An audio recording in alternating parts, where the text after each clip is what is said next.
Knowledge versus wisdom. അപ്പോൾ UPSC പരീക്ഷ പാസ്സാവാൻ നിങ്ങൾക്ക് നോളജ് മാത്രം മതിയോ, or do you need proper wisdom? Knowledge കൊണ്ട് മാത്രം ഈ പരീക്ഷ പാസ്സാവുമെന്ന് നിങ്ങൾ വിചാരിക്കുന്നുണ്ടെങ്കിൽ ഇറ്റ് ഇസ് എ മിസ്കൺസെപ്ഷൻ. അങ്ങനെയാണെങ്കിൽ എയിംസ് പഠിച്ച കുട്ടികളോ IIT പഠിച്ച കുട്ടികളോ ഫസ്റ്റ് റാങ്ക് മേടിച്ച കുട്ടികളോ മാത്രമേ ഈ പരീക്ഷ പാസ്സാവും. പക്ഷെ നമ്മൾ റിസൾട്ട്സ് നോക്കിയാൽ അങ്ങനെയൊന്നും അല്ല കാര്യം.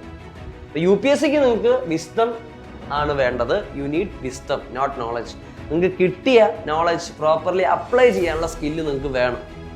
കാരണം ഒരു ഇൻസ്റ്റിറ്റ്യൂട്ടിൽ പോയി കഴിഞ്ഞാൽ എല്ലാ കുട്ടികൾക്കും സെയിം ക്ലാസ് ആണ് കിട്ടുന്നത്, സെയിം ടീച്ചേഴ്സ് ആണ് പഠിപ്പിക്കുന്നത്. But few people qualify. It is because the way they study is proper. അല്ലെങ്കിൽ പഠിക്കുന്ന രീതി ശരിയാണ്.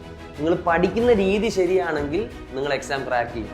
നിങ്ങൾക്ക് എത്ര അറിവുണ്ടെങ്കിലും if you are not using it properly, if you are not studying the proper way, you won't succeed.